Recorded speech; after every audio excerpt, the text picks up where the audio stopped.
हजूर, मेरा मेरा भी एक सवाल है।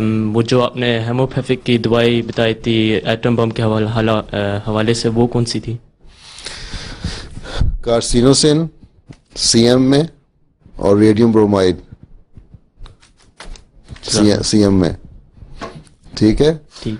पहले एक वीक ये स्लेवर आबे ने बताई थी जब पाकिस्तान ने एटम बम बनाया था। उस वक्त के पागल लोग हैं, कहीं एटम बम जलाई ना दें। हैं? पहला एक वीक रेडियम ब्रोमाइड खानी है सीएम में एक खुराक, नेक्स्ट वीक कार्सिनोसिन सीएम में एक, फिर नेक्स्ट वीक इस तरह करके कम से कम तीन चार खुराकें हर एक ही खा लो, एक अल्टरनेट उसके ऊपर वीक के ऊपर है। एक वीक छोड़, एक वीक एक, दूसरी वीक पहली, तो नंबर लिख के रख लो, इस तरह खानी है। ठीक है।